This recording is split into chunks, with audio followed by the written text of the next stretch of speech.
A cidade é nosso lugar de convivência, é o lugar que nós visitamos, andamos diariamente. Eu acredito que nós não podemos aceitar que a cidade, que é nosso lugar de convivência, ela tenha nome de torturadores, de pessoas que implantaram a ditadura civil-militar no Brasil.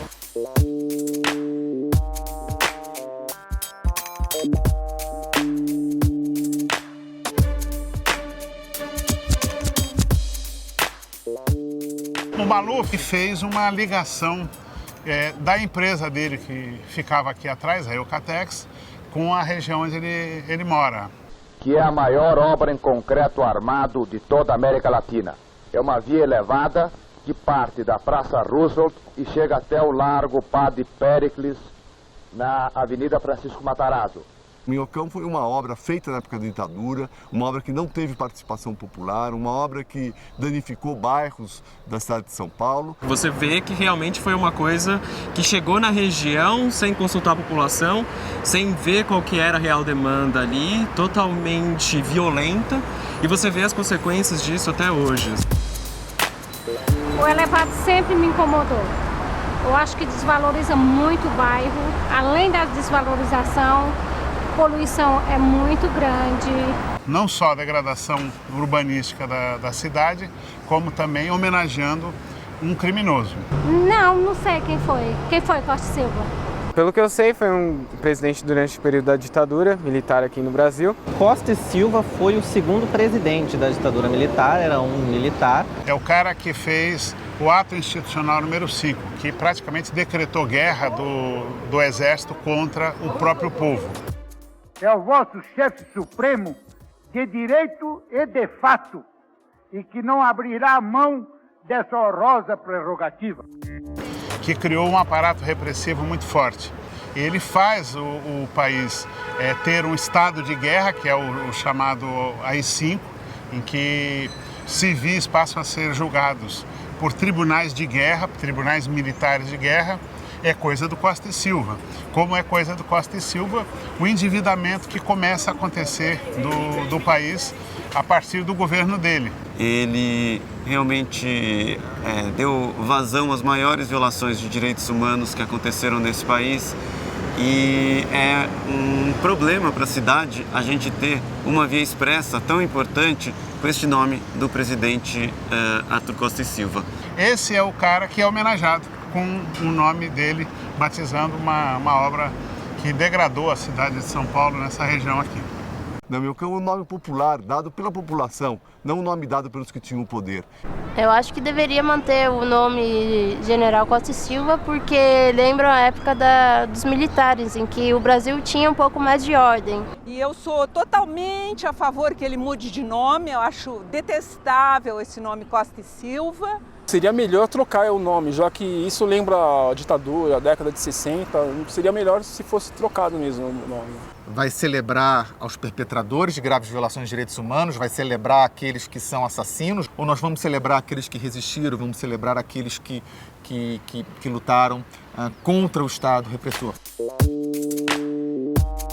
E quando você vê a nomenclatura de ruas, ela não é só um guia de orientação para as pessoas, né? Elas significam algo, tem um simbolismo ali por trás. E a nossa cidade de São Paulo tem uma coisa muito grave, que tem várias ruas com nomes de torturadores, colaboradores da ditadura, empresários que financiaram a ditadura.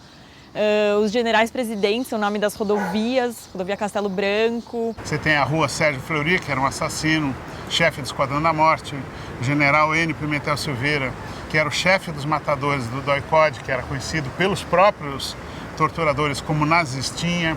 Você tem o Enig Bollesen, que era um torturador e financiador de torturas. E você tem o Alcides Sintra Bueno, filho, que é o cara que acobertava as mortes provocadas, tanto pelo Fleury quanto pelo N. Pimentel Silveira. Ele era responsável por criar uma farsa que impedia a identificação das pessoas que eram assassinadas em tortura. Tem depoimentos na CPI da Câmara de Vereadores contando que ele fazia parte desse esquema de acobertamento dos crimes da ditadura. Que ele foi um delegado e se passava por médico. E assim o nome da rua foi posto Dr. Alcides. E eu fui saber depois que chegou um informativo na minha casa, que eu fui atrás de pesquisar, e eu vi em umas matérias jornalísticas que ele foi um homem que mudava, né, os relatos. Inclusive o apelido dele era Coveiro, né, e aí eu tomei conhecimento da proporção do que ele era naquela época. Eu acho que trazer a informação, educação para as crianças, mostrar para eles o que aconteceu naquela ocasião para isso não repetir. É complicado, né, a gente falar mudar. 40 anos que está esse nome, agora vai mudar? Eu sou a favor de trocar o nome da rua, só porque ele não prestava. Para o programa Ruas de Memória, a mudança dos nomes dessas ruas, destes logradouros, por um ato político, por uma canetada, não tem efeito nenhum. Finalmente, a prefeitura ela está enfrentando essa problemática e buscando colocar em curso processos públicos, democráticos e participativos de, em primeiro lugar, debate e, em segundo lugar, se possível, redefinição dos nomes dessas ruas e desses logradouros públicos.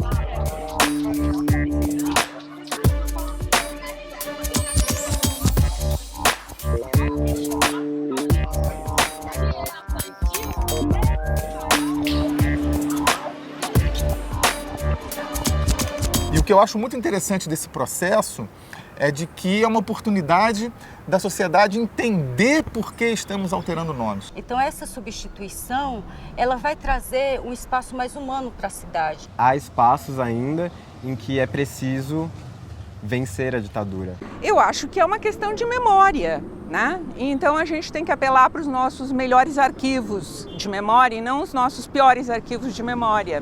A gente reforça a autoestima, né, da população com seus lugares e deixa de homenagear aqueles que lideraram a ditadura militar. Eu acho que é importante sim, porque quando eu falo de onde que eu moro, eu falo também da minha identidade, entendeu?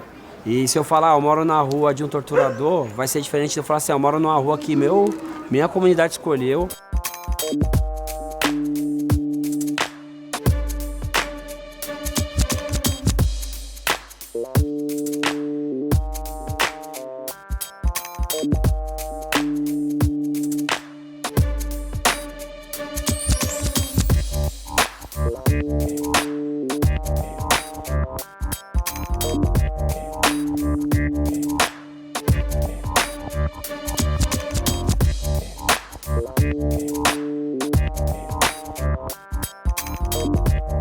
Nós estamos na Praça da Sé, que além de ser o marco inaugural da cidade, é também um marco político dessa cidade. É o local da resistência e da reunião dos movimentos populares em defesa das causas democráticas e das causas populares desta cidade. Que sempre foi um centro de luta, né? E aqui era o ponto de encontro, aqui a Sé era uma referência histórica para a gente do movimento estudantil. Como eu sou paulistano, nasci aqui, então aqui acontecia de tudo, de tudo. Então o que aconteceu na Sé ecoou no Brasil inteiro.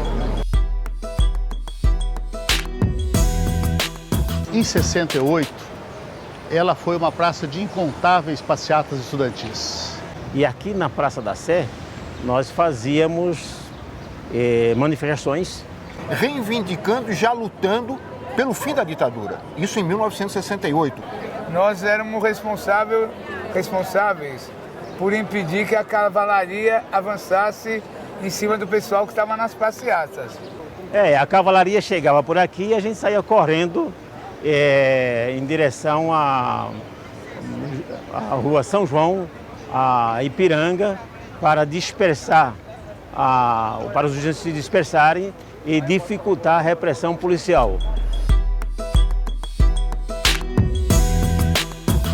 O 1º de maio é dia de luta dos trabalhadores e o governador Abreu Sodré, que era o interventor da ditadura, ele veio então, anunciou que viria participar. E os trabalhadores começam a vaiar e apedrejam o palanque. E as oposições sindicais, o sindicalismo mais combativo, organizaram uma manifestação de protesto. E os trabalhadores saíram em passeata pelo centro da cidade, protestando contra a ditadura. Foi um marco muito importante que levou a ditadura a ficar preocupada porque ela estava perdendo o controle.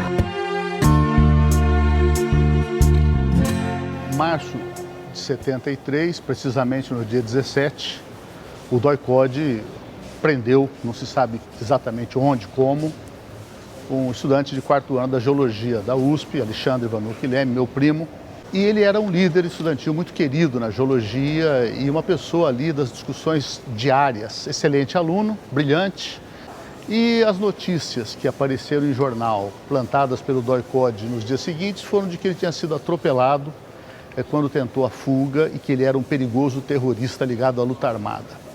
Depois do assassinato, houve uma missa também realizada por Dom Paulo Evaristo Arnes, aqui na Catedral da Sé, que também mobilizou uma grande massa de pessoas. E a missa, ela tem um sentido simbólico, um sentido religioso, mas naquele momento, e além disso, tinha também um sentido político da luta contra a repressão.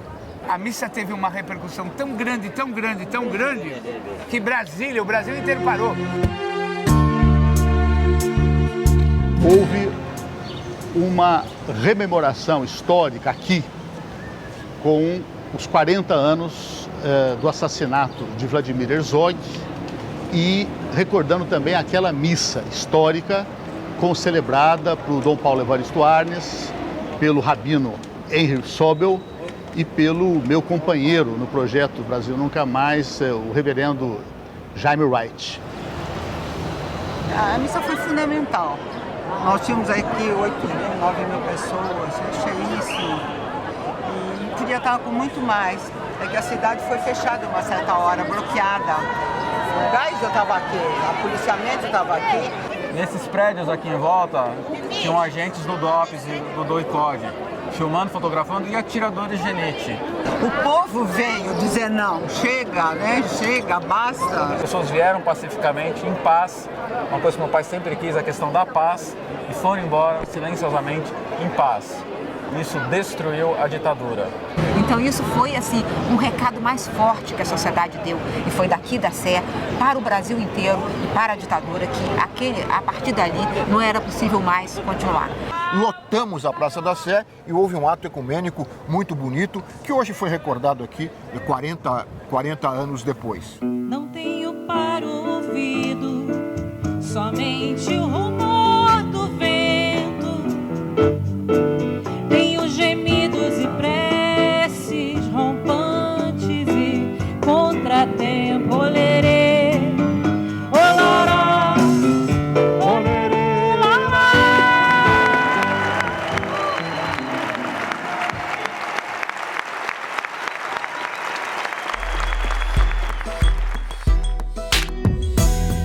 No dia 8 de agosto de 1979, o Comando de Anistia aqui do Estado de São Paulo convocou um grande ato político que se realizou nesta praça.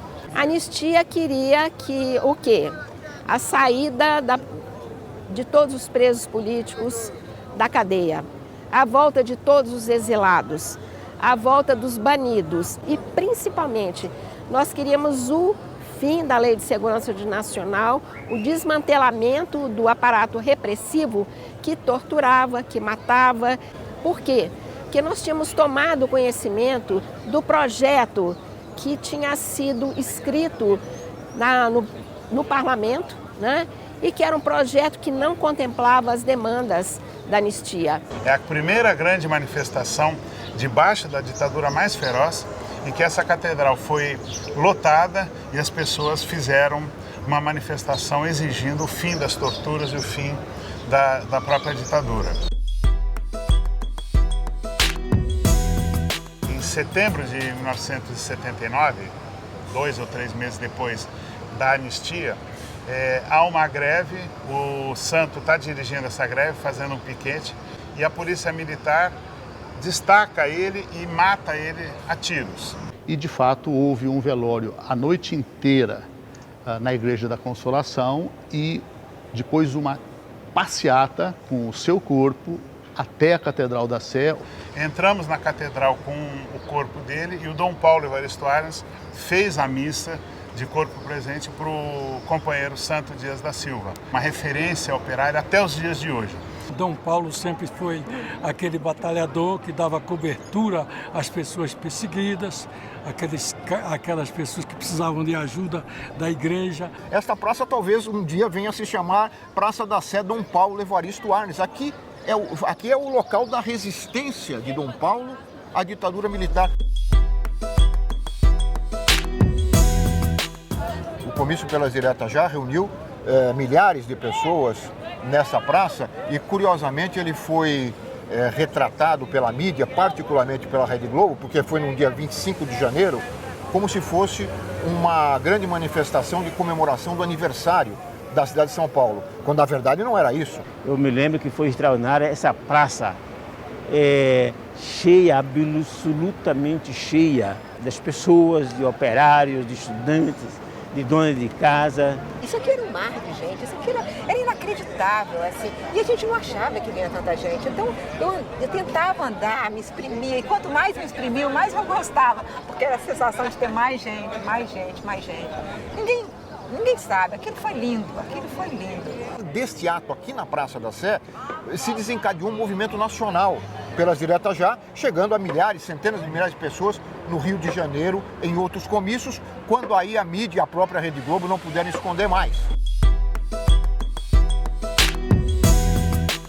Era a questão do passe livre, né, de pensar que todo mundo tem direito a transporte.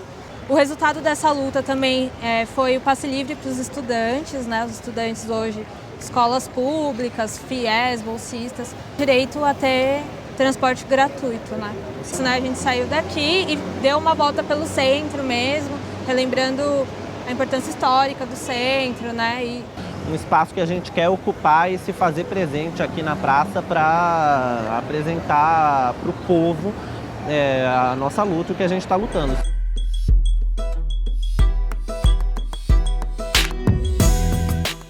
E foi muito importante a conexão entre esses casos na simbologia Catedral da Sé. Então a Praça da Sé sempre foi essa coisa fantástica, fantástica. Que esses momentos foram momentos marcantes e que mostram a importância do Marco Zero de São Paulo. Ocupar esses espaços públicos é demonstrar que esses espaços são nossos. Eu acho importante essa questão que o centro da cidade, o ponto zero, o Marco Zero, a Catedral da Sé, mantenha essa vocação de trazer a reflexão para a sociedade numa direção muito positiva, numa direção para melhorar e tornar uma sociedade mais justa para todos.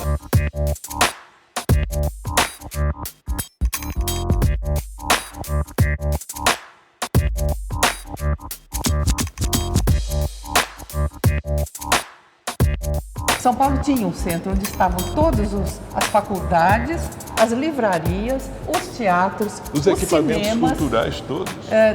Tudo era, e os grandes jornais, tudo era por aqui. Ali a gente tinha o Guarnieri, tinha o Boal, tinha todo mundo. Era a rua em que se encontravam jovens com vontade, com disposição para mudança. E essa rua, digamos assim, pela conformação que ela tinha e pela junção de tantas pessoas, homens e mulheres, eu acho que permitiu assim esse exercício. Esses quarteirões democráticos e democratizados e que aprofundavam e radicalizavam o pensamento e a ação era um perigo para eles. Era o mundo inteiro, né? Então tinha guerra do Vietnã, tinha isso, tinha aquilo, não é? Maio em Paris, né? 68. E isso evidentemente repercutia não só no Brasil, no mundo todo. E aqui, na verdade, em São Paulo, a gente fazia muitos movimentos de rua, né? Nós participávamos de muitas atividades, passear de protesto contra a ditadura, contra a violência, né? Porque a gente perturbava, a gente fazia passeata quase todo dia, a gente saía com palavras de ordem contra a ditadura, a gente ocupava os grêmios de todas as faculdades que estavam ocupados também.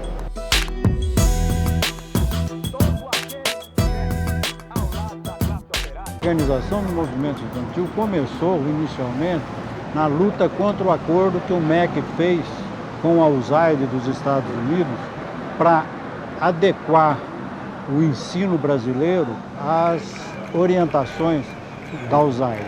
Isso era um dos slogans, era ser contra os acordos MEC-USAID. A possibilidade da privatização do ensino, todas essas coisas de que a gente está falando. O controle do movimento estudantil. Isso era um tema constante do movimento estudantil.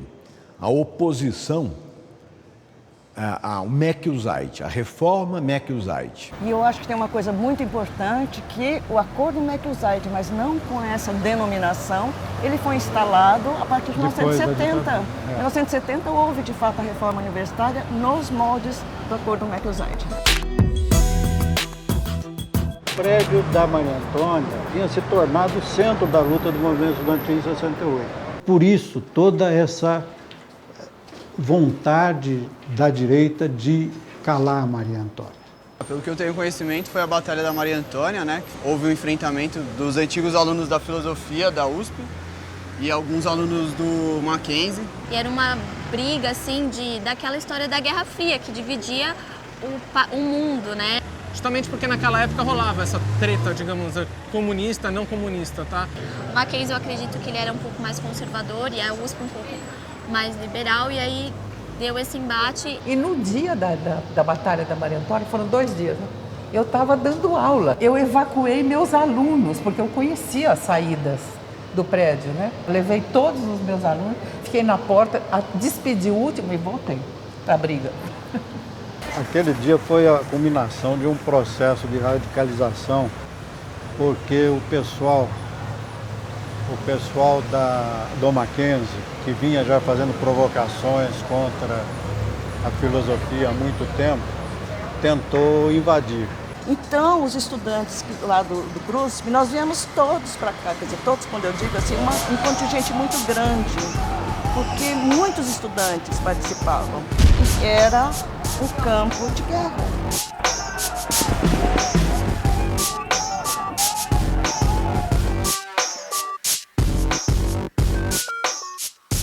Aí engrossou e impediu de vez deles entrar, tanto que pegou fogo em vários pontos aqui do prédio.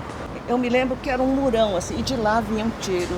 Né? A gente não tinha praticamente arma de fogo, a gente tinha molotov, a gente tinha pedras.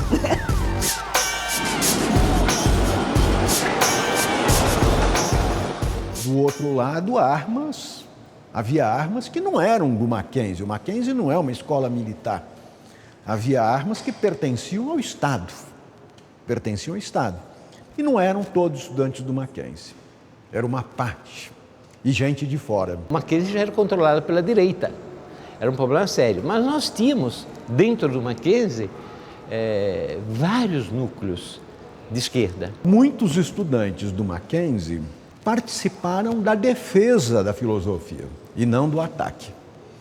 Por isso, eu prefiro dizer que era o enfrentamento e a tensão era entre esquerda e direita. A polícia não tinha entrado diretamente na briga. Eles formaram sempre uma proteção do lado do Mackenzie. Sim. Eles ficavam lá e o que eles estavam tentando era dar proteção para uma invasão dos estudantes do Mackenzie, quer dizer, que a imprensa iria noticiar que teria sido uma briga estudantil e não uma repressão policial, como de fato era. O Mackenzie era conhecido por ter um grupo que se chamava CCC, Comando de Caça aos Comunistas. Tinha um personagem muito conhecido que era o Raul Careca, que era do DOPS, era delegado do DOPS, além de estudante. Então, na verdade, a gente não pode caracterizar como um movimento de estudantes contra estudantes. De fato, era um Estado repressor contra um movimento que era representado pelos estudantes, né, de protesto contra a ditadura militar. Em certo momento da guerra, houve um tumulto maior ainda porque um menino tinha sido atingido, que era o José Guimarães, que era estudante, secundarista de um colégio perto daqui. Porque, na verdade, o movimento estudantil naquela época era constituído não apenas por universitários, mas existia a União Paulista de Estudantes Secundaristas, e eles participavam muito também, né? De fato, eles atiraram para matar, porque não foi um tiro espontâneo, né? Foi a primeira vez que houve assim uma morte na nossa frente, né? Foi uma comoção muito grande que atingiu os estudantes da cidade, vamos dizer assim, porque participavam estudantes de todas as universidades. O pessoal da PUC vinha todo para cá também. Com a saída de todo mundo na passeata, pela morte do José Guimarães, sim, nós, na prática, desocupamos o nosso território. E a polícia militar, que estava do lado de lá protegendo os mackenzistas, junto com os mackenzistas de direita, aproveitaram-se desse momento e ocuparam a faculdade. E aí sim, repressão pegando estudantes nas suas casas, nas suas pensões, nas suas repúblicas, quando saem sozinhos daqui, dessa área grande, não só do prédio. Bom, então, evidentemente, estrangula, e isto começa a decair. O grande mal que nos causaram, vamos dizer assim, foi retirar a gente da participação na polis e levar para os cafundós do Butantã. Inclusive, fizeram até uma escola de polícia dentro do campus, quer dizer, você ia ter que ficar com a escola de polícia. Essa desagregação levou a um isolamento maior das pessoas, dos departamentos, das instituições. Aqui na Maria Antônia a gente tinha uma espécie de união sagrada, né? Nunca mais teve união sagrada, foi cada um para um lado, eu vivi isso. Você junta a distância da cidade universitária, o controle das universidades e do Ministério sobre as entidades estudantis. Uhum. O fim da classe que vai do começo até o fim. Você passa a ter os créditos, que cada um faz um pedaço num canto. Então você vai minando tudo isso. Isso foi uma coisa usada em outros lugares também, que é pegar o foco de insurreição e transferir para o sertão, vamos dizer assim, para bem longe, sem comunicação, etc. É uma das maneiras de você destruir o movimento estudantil, né? Por memória histórica, o movimento estudantil tem sim uma responsabilidade grande sobre algumas diretrizes aí que a gente deve levar para frente, que a gente deve saber discutir no país. Uma das lutas mais importantes que está acontecendo é pela democratização da universidade, né? A gente tem hoje os negros na universidade, onde é que eles estão? A gente sabe que até hoje a USP não aceita cotas raciais, quase não tem estudante negro, quase não tem estudante pobre. Como é que uma pessoa negra, pobre, da periferia vai entrar numa universidade pública? E quando a pessoa toma consciência disso e vai tentar se posicionar politicamente, socialmente, para tentar mudar a situação, o que acontece? Você tá louco, você quer ser um vagabundo. Então, o movimento estudantil sofre disso. E aí ele chega para os estudantes e os estudantes também internalizaram esse olho do poder, eles não compreendem. O que aconteceu foi que a ditadura ganhou, e o capital nacional e o capital internacional ganharam todos juntos a parada, e hoje o ensino brasileiro é privatizado e de má qualidade. E as pessoas preferem ir para um lugar, uma educação privada, sendo que no cerne de tudo, na nossa própria Constituição, ela prevê que é um direito o acesso de todos à educação de qualidade, e a educação tem que ser gratuita e livre para todos. Aquela frase do Maio francês, né? Sim. Sejamos razoáveis, queiramos o impossível.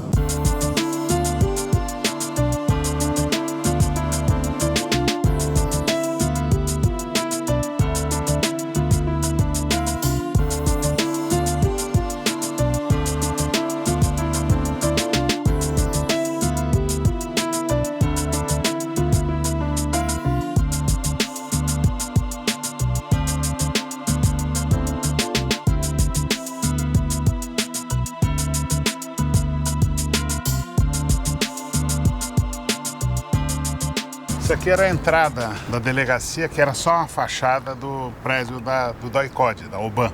Quem viesse aqui ia encontrar uma delegacia, mas que só tinha 2 ou 3 salas ocupadas. O resto, todo o prédio, era o prédio do DOI-CODE.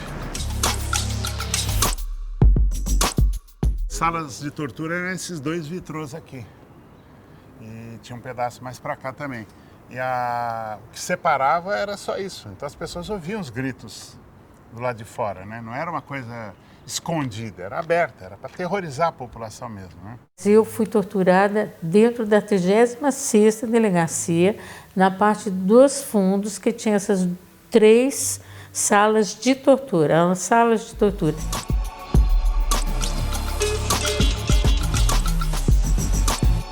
Fui conduzido encapuzado para lá para o DOI-CODE e fiquei lá 45 dias preso, torturado, juntamente com mais 103 militares. Aqui eu fiquei 29 dias. 29 dias em condições bem deploráveis, e sequestrado. Eu tinha 16 anos, né? Eu fiquei dos 16 até os 22 anos preso, né? Eu estava chegando de dar aula, era estudante de geologia, mas eu dava aula, e a UBAN me prendeu em casa. Os caras saíram de um caminhão baú da Folha de São Paulo e me prenderam. E me levaram me arrastaram e me levaram até a UBAN.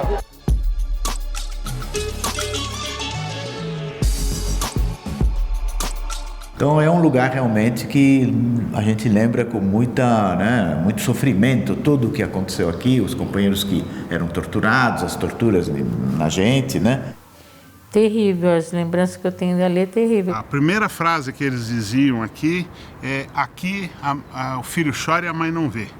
A gente faz o que quer. E não adianta pedir para morrer. Eu vou te matar quando eu quiser, se eu quiser. Era isso que eles falavam.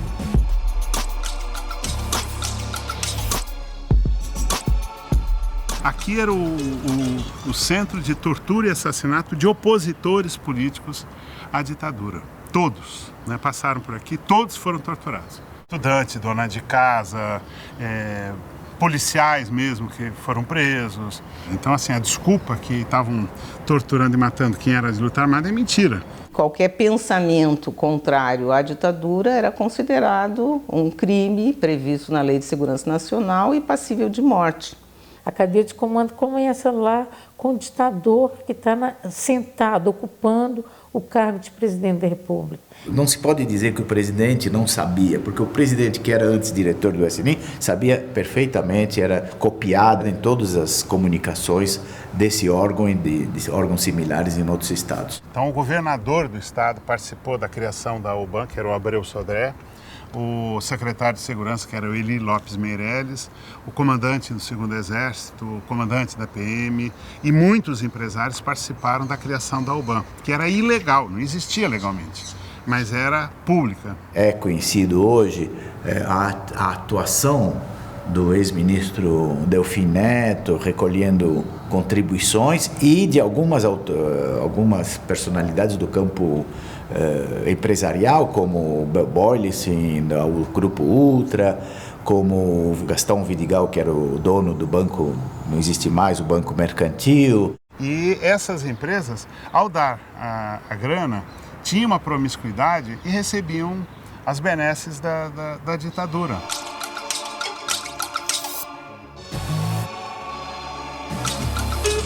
Aqui o comando era do Major Carlos Alberto Brilhante Ustra. Ele estava aqui a mando do Estado-Maior do 2º Exército. A primeira pessoa que me torturou foi o Major Carlos Alberto Brilhante Ustra. E o espancamento começa com o Major Ustra, quando ele chega ao quartel de manhã. Ele chamava Major Tibiriçá naquela época. Ele estava enlouquecido. Eu entrei num corredor polonês, com capuz, eles me deram porrada por tudo quanto era lado. Aí tirou o capuz e o Ustra falou: você sabe onde você está? Falei: não. Ele falou: você está na antessala do inferno, seu filho da puta. E ele era o cara que foi de uma eficiência macabra, comandando aqui, que aqui morreram 50 pessoas sob as ordens dele. Era pau. E o Ustra comandando pessoalmente com uma puta de uma palmatória, dando porrada na cara, nas costas, onde acertasse. Ele estava completamente enlouquecido.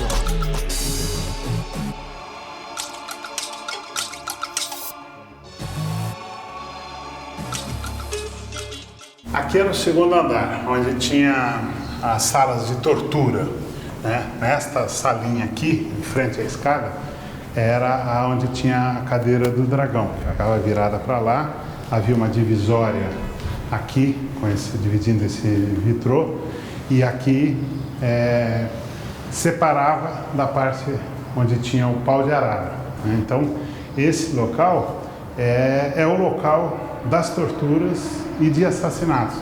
Aqui não só meu pai, não só eu, fomos torturados. Nós temos exemplos de mulheres grávidas sendo torturadas, nós temos exemplo de mulheres que foram torturadas diante dos filhos de 4, 5 anos de idade para humilhar a mulher. Ficou presa aqui a Amélia Teles, a Amelinha Teles, que teve os filhos presos com ela, junto com o marido, né?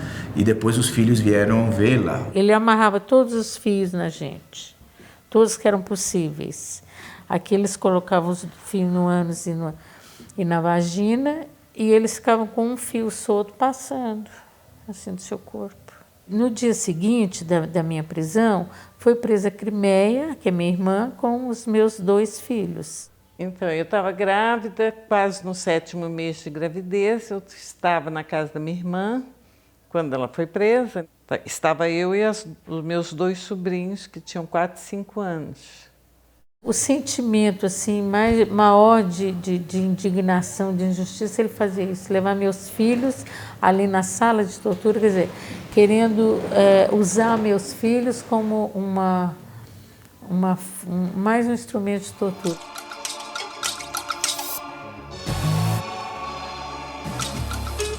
Eu não acredito que tenha havido mortes acidentais. Eu acho que foram todas, quando ocorreram, intencionais. Aqui você tem 3 fotos que são assim, impressionantes, que é o Herzog, que ele morre oficialmente aqui, numa sala aqui dentro, como suicidou ajoelhado, né, enforcado ajoelhado. O Manuel Feofilo também ajoelhado. Só que antes deles 2, assassinaram um tenente da PM. E é interessante que o tenente Elenório, ele apareceu uma farsa, como se tivesse se enforcado na mesma cela onde foi assassinado o Herzog no mês de outubro seguinte. Meu pai foi torturado até a morte e a oficialização foi qual? Foi que ele travou um tiroteio, resistiu à prisão e, ferido, morreu a caminho do hospital. E esses corpos, muitas vezes, foram enterrados de forma clandestina. E de forma que a família nunca recebeu o corpo. São os chamados desaparecidos políticos que existem até hoje. Essas pessoas viveram e lutaram e morreram para que esse país pudesse hoje respirar os ares de liberdade e de construção de democracia que tem respirado. Então é fundamental que a sociedade brasileira conheça o que aconteceu e se aproprie do que aconteceu, até para impedir que não aconteça mais.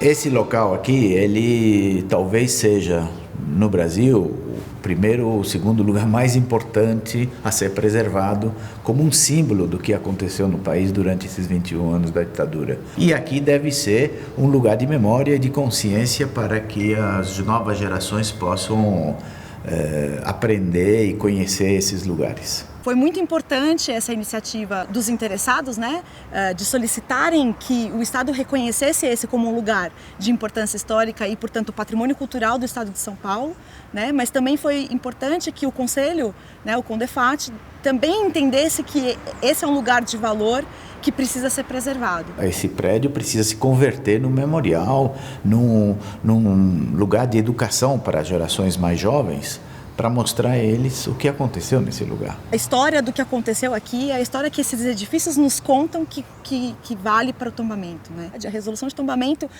dá algumas diretrizes de preservação e uma delas, por exemplo, é de que seja investigado o que esse edifício pode nos contar. O memorial é uma dessas possibilidades, né? Nós podemos ter outras. Nós podemos ter ocupações, por exemplo, de algum órgão ligado à observação da atividade policial. Então, como Observatório de Violência serviços policiais. Eu acharia bastante interessante. Existe alguma resistência da vizinhança, inclusive, de que a delegacia saia daqui.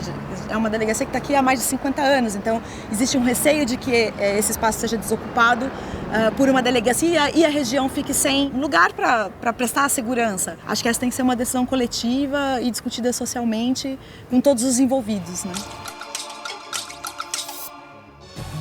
Existe uma lei, 88777, de 1983, que quem dá a formação para a PM é o Exército, quem chancela a nomeação do comandante da PM é o Estado-Maior do Exército. Ainda hoje isso acontece. E o que é pior é que o modus operandi da rota em São Paulo, por exemplo, que é com certeza a polícia mais violenta do país, é o mesmo do DOI-CODE. Então a farsa de resistência seguida de morte é o que aconteceu com meu pai aqui, por exemplo. Demonstração maior são os crimes de maio de 2006.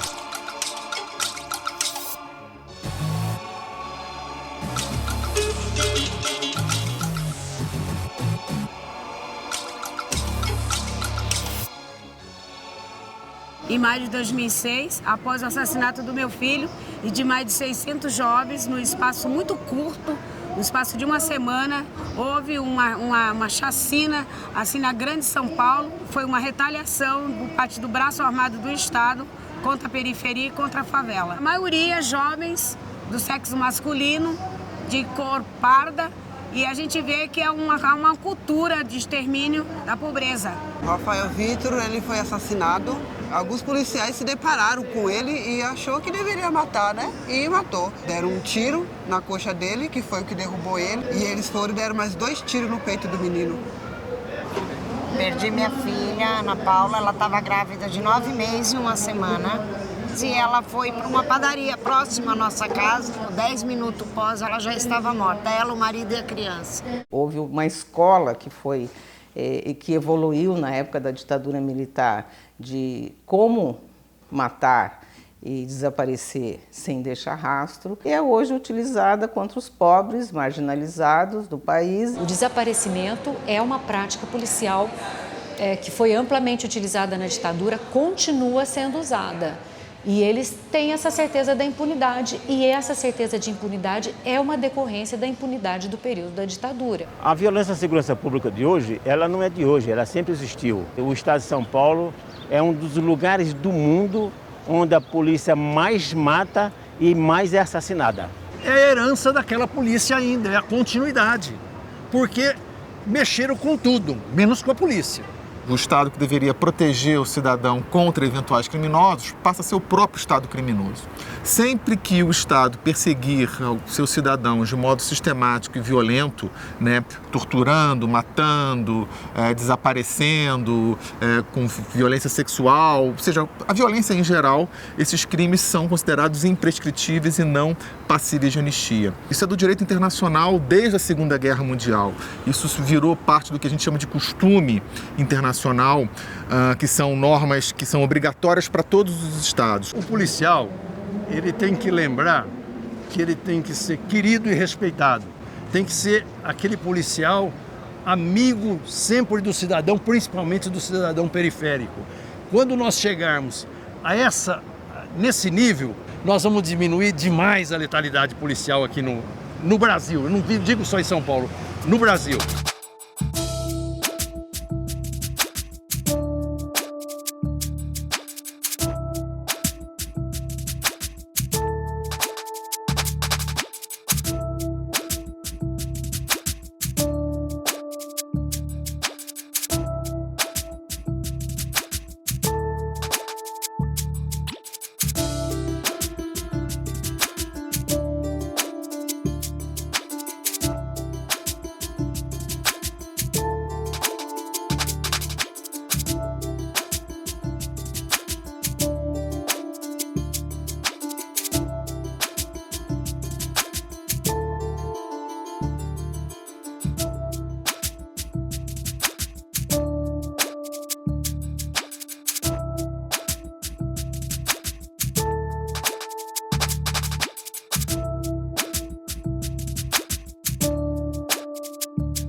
Aqui os ditadores tentaram esconder os desaparecidos políticos, as vítimas da fome, da violência do Estado policial, dos esquadrões da morte, sobretudo os direitos dos cidadãos pobres da cidade de São Paulo.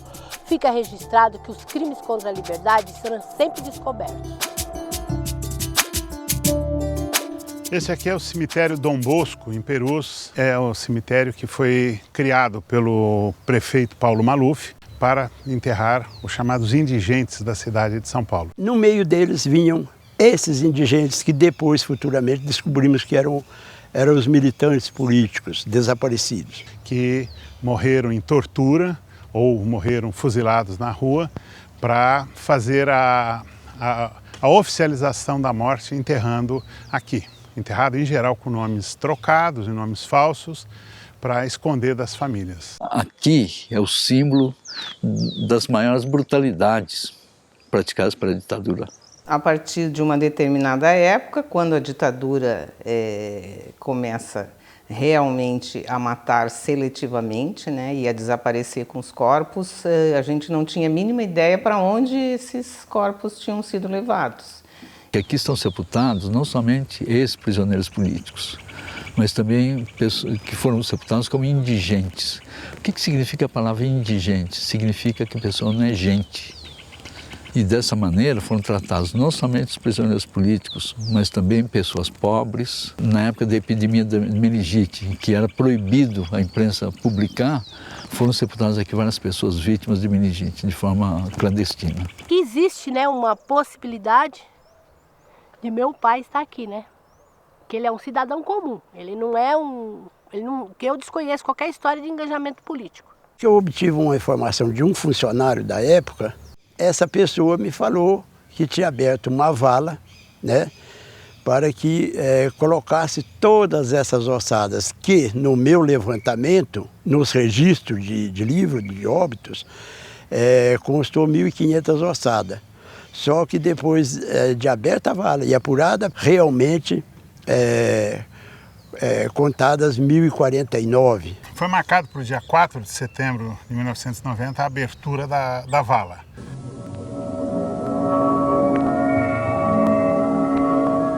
Na vala clandestina descoberta por funcionários do cemitério, estavam mais de 1.000 ossadas enterradas irregularmente.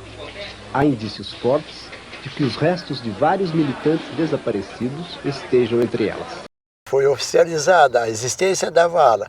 Houve muito tumulto, a imprensa internacional todinha vieram à minha procura, vinham até o cemitério.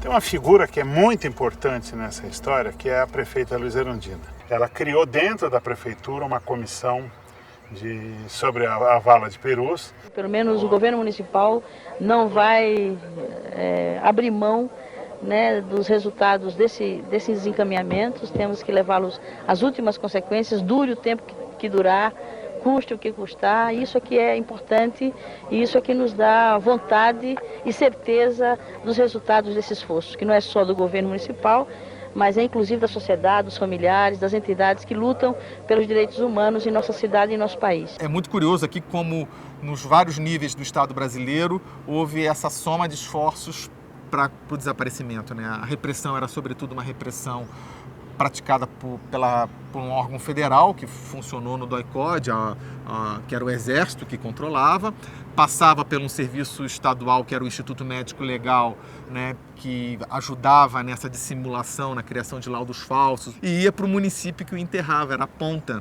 Então, qualquer laudo para justificar, eles tinham que dar uma causa-morte. Confronto com a polícia, fugindo da polícia. Então, com certeza era um militante.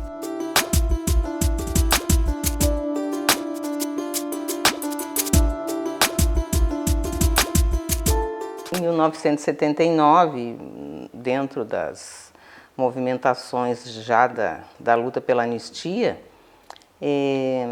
Nós tivemos a informação que eles enterravam nos cemitérios por nome falso. Eu falei, Suzana, me dê um codinome. Eles usavam o codinome. Ela falou, eu vou procurar e te trago. Eu localizei um nome que eu achei que era dele e a partir dali a gente descobriu que era realmente ele, que ele tinha sido enterrado com nome falso naquele cemitério. Naquele cemitério nós localizamos muitos outros.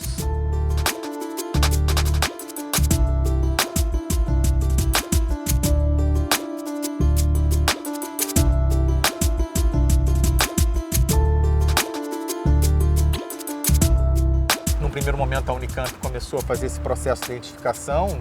Se imaginava que esses profissionais eram os mais gabaritados. Eles trabalharam durante 2, 3 anos. Depois houve, curiosamente, uma suspensão. O trabalho não avançava. Em 99, inclusive, houve uma enchente na Unicamp. As ossadas ficaram cobertas de lama, né? E foi quando nós intervimos. Havia um compromisso do governo do Estado de que a identificação seria retomada no Instituto Médico Legal. Foi bastante complicado isso, negociar com as famílias, porque o Instituto Médico Legal era parte do esquema de repressão e de desaparecimento, mas foi designado um professor específico para fazer esse trabalho. O trabalho não avançou, várias pessoas, o próprio governo do Estado, o governo federal não se interessavam, e isso, inclusive, gerou uma ação que foi proposta pelo Ministério Público para responsabilizá-los por essa omissão. E hoje, depois, você veja, nós estamos aqui há 25 anos depois, ainda lutando para terminar esse processo de identificação. Em 2012, a prefeitura foi assumida por uma nova administração e teve ciência da situação precária em que se encontravam essas ossadas no cemitério do Araçá, e ela fez um esforço muito grande para que esses trabalhos fossem retomados. Então já começou com um protocolo com a Secretaria de Direitos Humanos, de acompanhamento desses trabalhos, e nisso acabou culminando com essa tarefa, com essa força-tarefa com a Unifesp. Então a Secretaria de Direitos Humanos, a Prefeitura de São Paulo e a Unifesp formaram esse grupo de trabalho Perus, GTP, para fazer a análise, finalmente, né, dessas ossadas.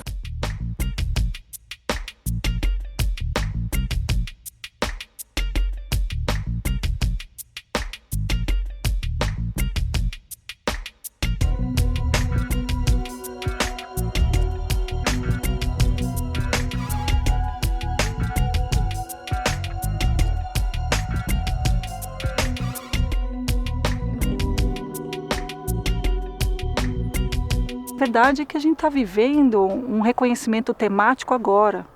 Então nós, por exemplo, no Ministério Público, criamos o programa de localização e identificação de desaparecidos em 2013.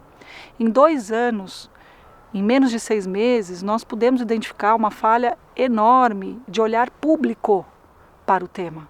No sentido de providenciar um boletim de ocorrência para uma família que fala de um desaparecimento de pessoa e não de coisa, e não prover nenhum serviço nesse sentido. E aí o que acontece? Essas pessoas, tal qual na ditadura, elas vão aos bancos ditos públicos para receber esse anúncio e elas são muito ignoradas. Quando não ignoradas, elas são vitimadas. Os indigentes, né, que chegam em Camburão, a gente não sabe se são só pessoas sem nome ou quem são. E a gente vê que é uma cultura de extermínio da pobreza. É uma faxina étnica, que a gente sabe que são policiais que têm essa determinação para matar. Onde jovens são mortos de curta distância, com tiro na mão é defesa. Então a resistência seguida de morte, para nós, é os falsos atestados de óbito que eles deram no passado. Essa prática, ela é abordada até o dia de hoje.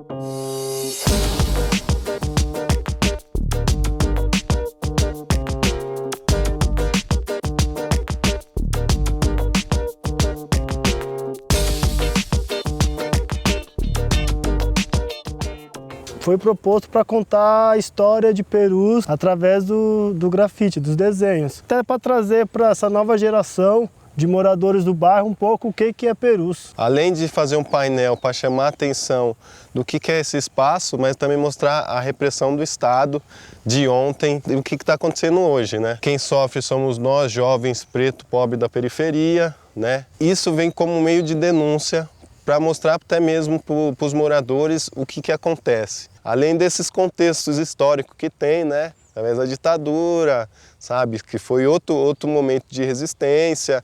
Nós aqui com as manifestações culturais resistindo contra o genocídio da juventude, né? Também na resistência contra a repressão do Estado. Então, Perus, né? Como diz o Mano Brown, Perus chicote estrala, né?